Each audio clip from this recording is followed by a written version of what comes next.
में कौन कौन से एग्जाम्पल है जो बताते हैं गर्भ संस्कार को लेकर। मैं इधर आ जाती हूँ और वो डिटेल जानना व्यूवर्स के लिए भी जरूरी है, क्योंकि बेहतर होगा इतिहास के पन्नों में गर्भ संस्कार कहाँ है। वेद काल से ही गर्भ संस्कार के प्रमाण मिलते रहे हैं, ये सब हमने देखा है। इसके अलावा महाभारत काल, यानी कि अगर आप 400 BC से बात करें तो तब से इसके वजूद मौजूद हैं। और महाभारत काल, जैसा कि मैंने जिक्र किया, अभिमन्यु गर्भ में ही चक्रव्यूह को भेदना सीखे थे, ये हम सब जानते हैं। भक्त प्रहलाद भी गर्भ में ही भगवान विष्णु की उपासना करने सीखे थे। और साथ ही साथ भक्त अष्टावक्र ने भी गर्भ संस्कार सीखा, जिसकी वजह से वो महान ऋषि बने। और जीजाबाई ने राजा के जन्म की कामना की थी और छत्रपति शिवाजी महान शासक बने थे। अब कक्कड़ जी अपनी बात को पूरा कीजिए। बिल्कुल बिल्कुल, तो सवाल यहीं पर है डॉक्टर कपिल कक्कड़, सवाल यहीं पर है। हमारे पास एग्जांपल्स भी हैं, हमारे पास अभिमन्यु का एग्जांपल है, हमारे पास शिवाजी का एग्जांपल है। मैं उधर नहीं जाऊंगा, मैं रिस्पेक्ट करता हूं रिलीजन को, मैं भी सनातनी हूं, मेरे फादर भी, ग्रैंडफादर भी बहुत अच्छी बात है, जुड़े हुए थे, बहुत अच्छी बात है, पर उससे मुझे कोई लेना देना नहीं है। फिर इसका विरोध क्यों? स्टूडेंट ऑफ साइंस, साइकोलॉजी कहती है it is nature versus nurture, nature and nurture.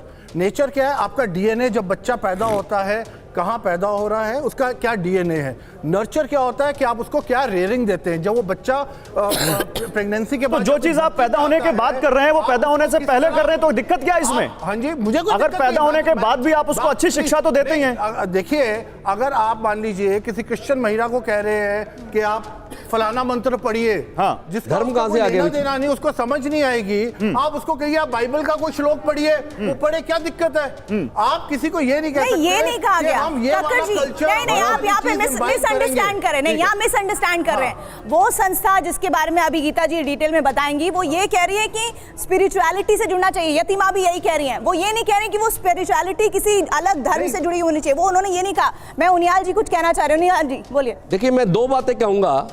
यस्ते नास्ति संप्रज्ञा शास्त्रम तस्य करोति किम। जिस व्यक्ति की अपनी बुद्धि नहीं है, बड़े बड़े शास्त्र, बड़ी बड़ी बुक्स उसका कुछ नहीं कर सकती। जैसे कि चक्षुहीन व्यक्ति के सामने जिसकी आंखें नहीं है आप शीशा रख दें, लगभग वैसा ही है। मैं एक दो बातें कहूंगा सिर्फ। संस्कार, अगर कोई जाति, कोई समाज, कोई देश संस्कारों पर विश्वास रखता है और संस्कार पर्सनलाइज्ड होते हैं। जी सुनिए, आपने बड़ी बात कही। आप सुनिए, ये संस्कार क्या केवल हिंदू धर्म के महापुरुषों से ही आएंगे, किसी और धर्म के महापुरुषों से नहीं आएंगे? नहीं, मुझे बताइए, मुझे इस सवाल का जवाब दीजिए, क्या ये संस्कार केवल हिंदू धर्म के महापुरुषों से आएंगे?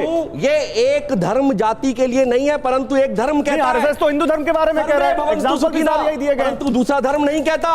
वो कहता है सर तन से जुदा कर दो, पर हम कहते हैं सर्वे भवन्तु सुखिनः। हमारा कोई लिंक नहीं है उससे। हम तो सिर्फ एक बात कहते हैं, 16 संस्कार, 16 संस्कारों में एक संस्कार है। और मैं लॉ का स्टूडेंट हूं, लॉ की बात से अपनी बात को खत्म करूंगा। जल्दी। हमारे कॉन्स्टिट्यूशन में आर्टिकल 20 है, इंडियन सक्सेशन एक्ट। आर्टिकल 22 क्या कहता है? 20 कहता है कि अगर कोई बच्चा अनबॉर्न है, वॉर्म में है, अगर मां के प्रसव में, मां के पेट में है, तो उसको भी कानूनी रूप से वही हक मिलेगा जो बॉर्न चाइल्ड का है। ये साइंटिफिकली प्रूव है। Your opinion. सॉरी, मेरा थोड़ा गला खराब है। मैं बड़े तफसील से इस पूरे बहस को सुन रहा था। मैडम, मेरी दो बातें आप इस डिबेट में ये कर सकते हैं। पहला तो, जिस देश में अभी भी इतनी भ्रूण हत्याएं हो रही हैं, और दूसरा, भारतीय जनता पार्टी के एक सांसद हैं, अब पॉलिटिकल कहां आ गए? हुक्म दे, आप सुन लीजिए, सामाजिक विषय पर लेट हिम स्पीक प्लीज। मैं बोलना बंद कर दूं? नहीं, आप बोलिए। करना पड़ेगा जब नेगेटिव बोलेंगे। उनियाल जी प्लीज, ऐसे नहीं, प्लीज। उनियाल जी, उनका पर्सपेक्टिव तो आ जाने दीजिए। भारतीय जनता पार्टी के सांसद हैं, उन्होंने संसद में एक बड़ा बढ़िया भाषण दिया था। उन्होंने सोनिया जी को कहते हुए कहा था कि मैडम, मेरा जो रंग रूप है ना, वो इस बात से निर्धारित होती है कि जिस समय मैं माँ के गर्भ में था तो मेरी माँ को भरपेट भोजन नहीं मिल रहा था। यदि मेरे माँ को जब मैं भ्रूण में था उस समय उनको काजू, किशमिश, पिस्ता, बादाम ये सब मिलता, तो मेरा भी रंग रूप कुछ और। तो आप अगर नेता, उससे संस्कार का क्या लेना देना? उससे संस्कार का क्या लेना देना? जो कहीं का बात चल रही है, जिन संस्कारों की बात चल रही है, वो संस्कार इस देश में आरएसएस का संस्कार मनुस्मृति से आता। नहीं, मैं समझ गया। एक मिनट डॉक्टर अरविंद कुमार, एक मिनट, आपको दिक्कत इसी से है क्योंकि आरएसएस नहीं, आपको दिक्कत इसी से है क्योंकि केवल आरएसएस ने इस गर्भ संस्कार की बात कही। सुनिए, उपहास करवा रहे हैं अपना। एक मिनट, आरएसएस से कोई लिंक नहीं है। आरएसएस नहीं करता तो आपको दिक्कत नहीं होती, क्योंकि आपने इंट्रोड्यूस किया। वेदों में नहीं, कहा देखिए, गया है। अक्षय मुकुल की किताब है Gita Press and making of Hindu India. उस किताब को पढ़ने से ये पता चलेगा। अरे गीता पढ़ लो, उन्होंने आप लिख दिया। यतिमा ये धमकी बार बार क्यों?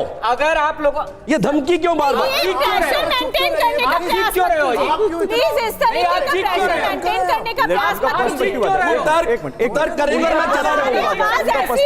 ठीक क्यों रहे हो? Victim card. देखिए मेरी मेहमानों से उनका है, मैं रिक्वेस्ट करती हूँ यतिमा, मैं आप सभी से, हमारे माननीय मेहमानों से ये रिक्वेस्ट कर रही हूँ कि एक कंस्ट्रक्टिव बहस होनी चाहिए, विचार सामने आने चाहिए, भले ही उससे सहमत असहमति हो सकती है। मैं चला जाऊंगा नहीं। उनियाल जी, और फिर आज तो बात संस्कारों की हो रही है, चला जाओ। आज तो बात संस्कारों की हो रही है। एक मिनट, ऐसे नहीं आज बहस ही नहीं होगा। एक मिनट शांति रखिए, एक मिनट। यतिमा रुकिए, ऐसे बहस नहीं होगी।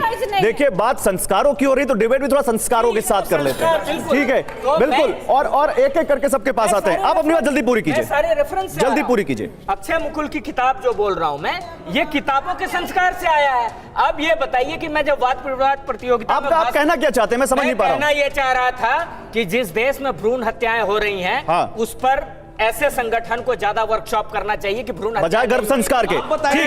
ठीक है। अब पहले पे रहते हैं डॉक्टर अरविंद, पहले पे रहते हैं मेरे साथ गीता भट्ट जी। एक मिनट डॉक्टर अरविंद, एक मिनट गीता भट्ट जी, भ्रूण हत्या पे ज्यादा काम होना चाहिए बजाय गर्भ संस्कार के। ओके सर, आपकी बात आ गई। उसके बाद देखिए, ये दोनों कोई विरोधाभास नहीं है इन दोनों बातों में।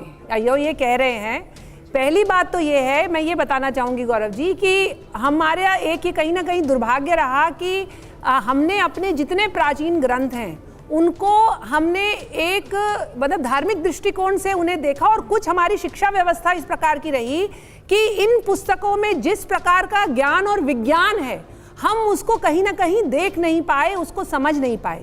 एक मैं बात यहाँ जोड़ना तो गर्भ संस्कार से भ्रूण हत्या कैसे रुकेगी? गर्भ उपनिषद का नाम इस उपनिषद का नाम कितने लोगों ने सुना है? ऋषि पिप्पलाद ने इस उपनिषद को लिखा, जिसमें कि आज से हजारों वर्ष पूर्व से लिखा, जिसमें कि किस प्रकार से शिशु कैसे जन्म लेता है, किस प्रकार से भ्रूण बनता है, उसकी पूरी वैज्ञानिक विधि जो है वो उस उपनिषद में लिखी गई है। और मैं ये भी बताना चाहूंगी कि एक जर्मन इंडोलॉजिस्ट, जाने माने प्रोफेसर थे 20वीं शताब्दी में, जिन्होंने की बहुत सारे उपनिषदों का, जॉन न्यूसन, जिन्हें की स्वामी विवेकानंद की जिनके साथ जान पहचान थी, उन्होंने अपने जितने पत्र लिखे हैं उनमें उनका विवरण दिया। गीता जी कुछ और रोचक जानकारी है। ये जो आप बात कह रही है, इससे डॉक्टर अरविंद का पॉइंट क्लियर नहीं हो रहा।